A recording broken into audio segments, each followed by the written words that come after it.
5분 뚝딱 철학의 김필재입니다. 벨 부등식으로 유명한 영국의 물리학자 존 스튜어트 벨이 유럽 입자물리연구소에 있을 때입니다. 군내 식당에서 동료 실험 물리학자하고 밥을 먹다가 갑자기 설전이 벌어졌는데요. 설전이 벌어지게 된 이유는 두 우주선 사고 실험 때문입니다. 정지해 있는 두 개의 우주선을 끈으로 묶는다고 합시다. 두 우주선이 동시에 똑같은 가속도로 출발을 해서 오른쪽으로 움직인다고 합시다. 그러면 이 두 우주선을 묶고 있는 끈이 끊어질까요? 안 끊어질까요? 여기에 대해서 존 벨은 줄이 끊어진다고 주장을 했고, 다른 물리학자는 줄이 끊어지지 않는다고 주장을 했습니다. 합의가 안 되자 나중에는 연구소에 있는 물리학자들 사이에 토론이 벌어졌는데요. 결국은 줄이 끊어지지 않는다는 결론에 도달을 했다고 합니다. 존 벨이 진 거죠. 여러분의 생각은 어떠세요? 우주선의 줄이 끊어질 것 같나요? 안 끊어질 것 같나요? 무슨 장난 같은 문제냐고 하겠지만 사실 알고 보면 이건 굉장히 중요한 문제입니다. 이 영상을 다 보시고 나면 이것이 왜 중요한 문제인지를 아실 수 있을 겁니다. 잠시 후 시작하겠습니다.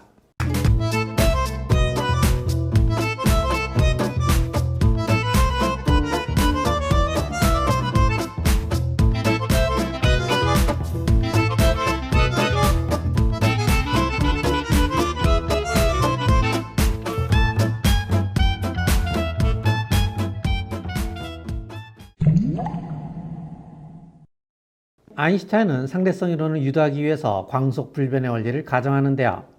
광속불변의 원리란 말 그대로 빛의 속도는 1초에 30만 킬로미터로 항상 똑같다는 겁니다. 그런데 광속불변의 원리를 가정하면 재미있는 세 가지 현상이 일어나는데요. 그것이 바로 동시성의 상대성, 시간 팽창 현상, 길이 수축 현상입니다. 이제 이것을 짧게 설명을 해보겠습니다. 먼저 동시성의 상대성입니다. 달리는 기차의 중앙에 민수가 앉아있다고 합시다. 민수의 기준으로 보면 기차는 정지해 있겠죠. 이때 민수가 카메라 플래시를 터뜨렸다고 합시다. 그러면 플래시 불빛은 빛의 속도로 퍼져나갈 것이고, 민수의 기준으로 볼 때 불빛은 기차의 오른쪽 벽과 왼쪽 벽에 동시에 도달할 겁니다. 그런데 달려오는 기차를 기차 밖에 있는 영희가 보고 있다고 합시다. 이때 민수가 카메라 플래시를 터뜨리면 불빛이 퍼져나가는 동안 기차는 오른쪽으로 이동을 하죠. 그래서 불빛은 왼쪽 벽에 먼저 도달을 하고 오른쪽 벽에 나중에 도달을 할 겁니다. 빛의 양쪽 벽에 도달하는 사건은 민수에게는 동시사건이지만 영희에게는 순차적인 사건이라는 겁니다. 즉 동시성이라는 개념은 상대적인 개념일 뿐이라는 겁니다. 이것을 동시성의 상대성이라고 합니다. 이번엔 시간 지연 현상에 대해서 보죠. 기차 안에 1초에 위아래로 한 번 왕복하는 거대한 빛시계가 있다고 합시다. 기차는 민수의 기준으로 보면 기차는 정지해 있겠죠. 그래서 민수가 보기에 빛은 1초에 이만큼 이동을 합니다. 이번엔 기차 밖에서 영희가 이 시계를 보고 있다고 합시다. 그런데 빛이 위아래로 왕복하는 동안 기차는 오른쪽으로 이동을 하죠. 그러면 빛은 이런 경로로 움직일 겁니다. 따라서 영희가 보기에 빛은 1초에 이만큼 이동을 합니다. 잠깐, 근데 이거 말이 안 되죠? 철수한테는 빛이 1초에 이만큼 이동을 하고 영희한테는 빛이 이만큼 이동한다면 광속불변의 원리, 즉 빛의 속도는 똑같다는 가정이 틀린 건가요? 아니에요. 그렇지 않아요. 영희의 관점에서 민수의 시간이 느리게 흐른다고 보면 됩니다. 이것이 바로 시간 지연 현상입니다. 이번엔 길이 수축 현상에 대해서 보죠. 기차의 속도가 초속 10m이고 영희가 있는 도착역까지 100m가 남았다고 합시다. 따라서 민수는 10초 후에 도착을 할 겁니다. 그런데 영희의 관점에서 보면 민수의 시간이 느려진다고 했죠. 따라서 기차는 10초 이내에 도달하게 될 겁니다. 근데 이건 말이 안 되는 거 아닌가요? 아니에요. 왜냐하면 민수의 관점에서 보면 자신을 제외한 모든 것의 길이가 줄어들었기 때문입니다. 그러니 도착역까지의 거리도 줄어들겠죠. 이것이 바로 길이 수축 현상입니다. 앞서 벨이 제시한 두 우주선 사고 실험은 사실 1959년 드원과 베란이 이 논문에서 제시한 사고 실험입니다. 그런데 앞에서 유럽 입자물리연구소의 물리학자들은 줄이 끊어지지 않는다는 결론에 도달했다고 했죠. 그런데 그 이후 1960년부터 2012년까지 많은 물리학자들이 저마다의 방식으로 우주선의 줄이 끊어진다는 것을 증명하는 논문들을 내기 시작했는데요. 지금 조사하면 아마 더 있겠죠. 결국은 존 벨이 맞았다는 결론에 도달한 겁니다. 존 벨은 나중에 저명한 물리학자들마저도 상대성 이론에 대한 기본적인 이해를 하지 못하고 있다고 말합니다. 살짝 비꼰 거죠. 이 논문들 중에서 고베 대학의 마츠다와 키노시타의 2004년도 논문을 하나 보죠. 5쪽짜리 아주 짧은 논문인데요.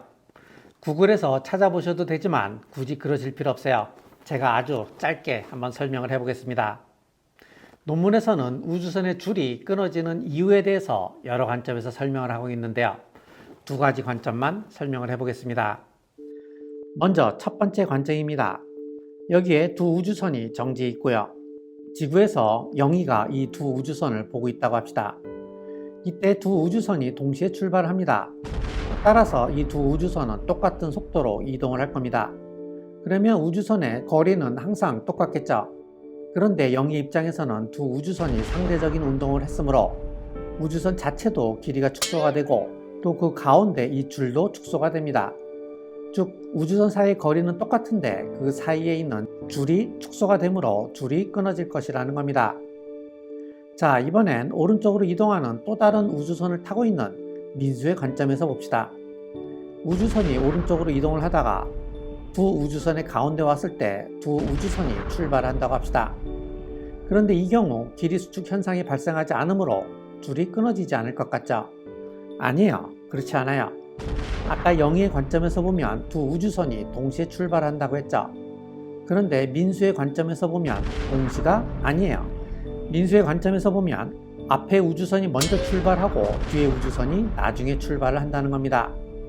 앞에 우주선이 먼저 출발하니까 두 우주선 사이의 거리가 멀어지면서 줄이 끊어진다는 겁니다. 여기에서도 마츠다와 키노시타는 상대성 이론이 나온 지 거의 100여 년이 지난 지금까지도 많은 일본의 물리학자들이 상대성 이론을 이해하고 있지 못하고 살짝 비꼽니다. 존 벨한테 배운 거죠. 자, 이제 우주선 사고 실험이 의미하는 바를 한번 살펴보자. 영의 관점에서 보면 두 우주선 사이의 간격은 똑같지만 우주선과 줄의 길이가 수축을 하기 때문에 줄이 끊어진다는 것이었고, 민수의 관점에서 보면 앞에 우주선이 먼저 출발하고 뒤에 우주선이 나중에 출발하기 때문에 우주선 사이의 간격이 벌어지므로 줄이 끊어진다는 것이었습니다. 그런데 앞서 유럽 입자물리연구소의 물리학자들이나 일본의 물리학자들은 왜 우주선의 줄이 끊어지지 않을 것이라고 했을까요? 존 벨은 여기에 대해서 언급을 하지 않았지만 마츠다와 키노시타는 이런 말을 합니다. 다른 물리학자들은 두 우주선 사이의 공간이 줄어든다고 생각했기 때문이라는 겁니다. 즉, 두 우주선과 줄, 그리고 공간 전체가 줄어들었기 때문에 우주선의 줄이 끊어지지 않을 것이라고 생각을 했다는 겁니다. 하지만 이건 틀린 생각이라는 거죠. 그렇다면 우주선 사고 실험이 의미하는 바는 무엇일까요? 제가 보기에 4가지 정도를 꼽을 수 있을 것 같은데요. 첫째, 길이 수축 현상, 시간 팽창 현상, 동시성의 상대성이 모두 같은 현상이라는 겁니다. 보세요. 두 우주선 사고 실험에서 영희의 관점에서 보면 길이 수축 현상으로 줄이 끊어졌고, 민수의 관점에서 보면 동시성의 상대성으로 줄이 끊어졌죠. 그리고 앞에서 기차 사고 실험에서 보면 시간 팽창 현상으로 인해서 길이 수축 현상이 발생을 한 거죠. 따라서 이 세 현상은 모두 같은 현상이라는 겁니다.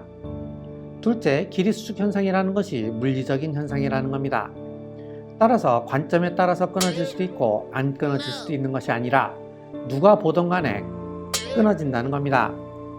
셋째, 시간 팽창 현상과 상대성의 동시성 현상도 물리적인 현상이란 점입니다. 민수에게 동시사건이 영희에게는 동시사건이 아닌 것으로 보이는 것이 아니라 영희에게는 물리적으로 동시사건이 아니라는 겁니다. 넷째, 길이 수축 현상은 공간의 수축이 아니라 공간 내의 대상인 줄의 수축이라면 시간 팽창 현상도 시간의 느려짐이 아니라 시간 내의 대상인 시계의 느려짐이라는 점입니다. 앞에서 우리는 시계의 느려짐이나 운동의 느려짐을 시간의 느려짐과 동일시했죠. 그런데 우주선 사고 실험을 받아들이면 시간의 흐름과 시계의 흐름이 같지 않다고 봐야 한다는 겁니다. 지금까지 우리는 우주선 사고 실험이 의미하는 4가지 의미에 대해서 살펴보았습니다. 그 중에서 4번째 의미는 시간의 흐름과 시계의 흐름을 구분해야 한다는 것이었습니다. 사실 이 점에 대해서는 많은 반론이 나올 수 있을 법한데요. 그럼에도 불구하고 제가 이 4번째 가설을 설명드리는 이유는 시간의 흐름과 시계의 흐름을 구분을 해야 퍼트남의 시간기하학적 결정론을 무력화시킬 수 있고 4차원주의를 봉쇄할 수 있다고 생각하기 때문입니다. 그렇지 않으면 4차원주의를 받아들여야 하고 그러면 우리가 가지고 있는 대부분의 상식적인 세계관을 포기해야 한다고 생각하기 때문입니다. 아무튼 오늘의 영상은 다소 논란이 있을 수 있는 영상인데요. 제 생각을 좀 가미를 했고 따라서 틀린 부분이 있을 수 있습니다. 저와 생각이 다르신 분이 있다면 그리고 다른 점이 있다면 그 점에 대해서 댓글로 바로 잡아 주시기 바라겠습니다. 오늘 이만 마치죠. 감사합니다.